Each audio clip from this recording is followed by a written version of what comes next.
because of frequent visits. And it's almost as if you're trying to milk a certain goodwill for whatever it's worth. But thank you for being as fresh as ever in your reception. Um, I hope to have more meaningful conversations here which go beyond showcasing my work in terms of supporting the work of others and hopefully mentoring youngsters here so that Pune becomes, once again, at the very least, one of the epicenters of Bharatiya revival and renaissance.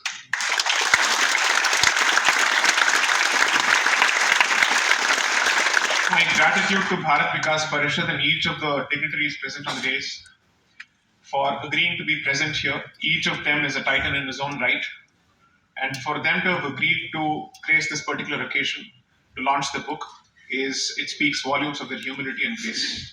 That's all I have to say as far as they are concerned. And Sri Dharmadikari, what can I say? I think you have summed up the book in words which I couldn't have actually done. Because I think it sets a tone of urgency, which is what I think the second book is all about. I've spoken on the second book, I think at least on about 7 or 6 occasions now. But the one thing that I would want people to take this away with in terms of the book and what is it that it's trying to convey,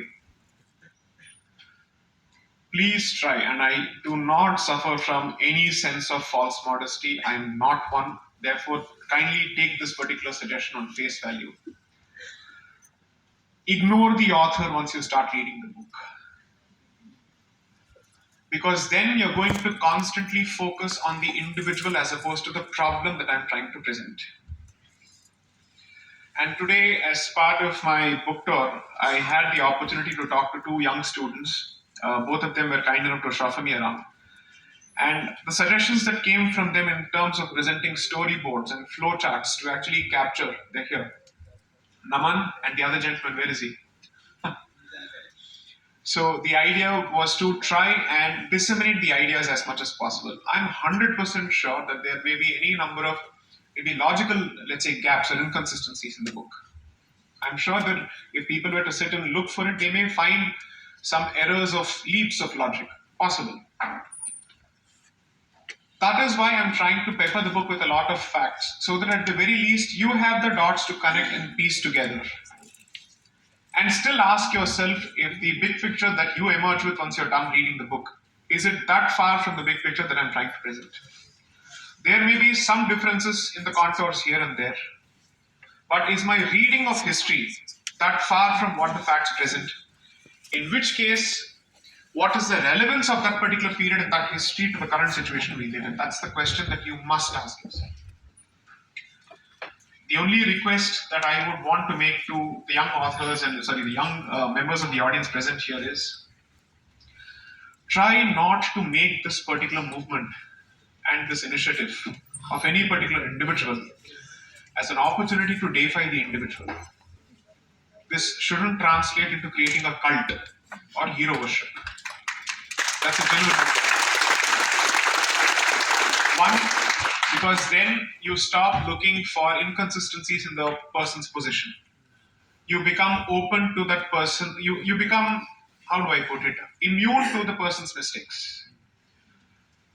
And this is exactly the thing that I'm trying to urge readers to avoid and desist from, because we have not subjected our heroes to the kind of scrutiny that they ought to have been, especially during the so-called independence movement. I don't believe it was an independence movement for the better part of it at all. After my reading of let's say, the literature for this particular book, I don't believe it even one bit. The ones who fought for it were the revolutionaries who were completely sidelined and who have not been given their due. So try and approach this subject with the sobriety, with the objectivity, with the sense of urgency and emergency that it calls for. Because Bharat is currently sitting on a powder keg. As much as there is cause for hope, there is equally cause for serious concern. Name one part of the country which is untouched by or from both forms of colonialities that I've mentioned in the book. North, south, east, west, northeast. There's not a single direction that's left untouched. It's almost as if Bharat has become an infesting ground for sleeper cells of various forms of anti-Bharat forces. And the worst part of this is that we are contributing to that particular sleeper cell in droves. We are pushing our children into that particular camp, either through neglect or through deracination and rootlessness, or by telling them that education is ultimately meant only for a return on investment and nothing more.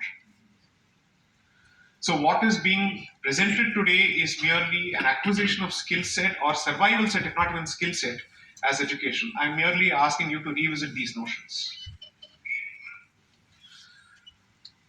I am not in the race for popularity under any circumstances. So if the book ultimately leads to a situation where I become unpopular, I really don't care, because I think the message is beyond me. And this is ultimately for the preservation of this particular land's civilization and its way of life. So Sri Aurobindo accused the people of his generation, especially the Congress, of suffering from one disease, almost incurable disease. He called it Chakshu Lajja, which means you suffer from extreme political correctness to the point of being stupid, to the point of being suicidal and self-destructive. And therefore, you lack the guts to call a spade, because you're worried about hurting sentiments. He's hurting your civilization, but what you care for are his sentiments. Not just he, she is also equally hurting your civilization. Let's be equal. Gender equality, right? Both of them. Or if there are 122 genders, all of them.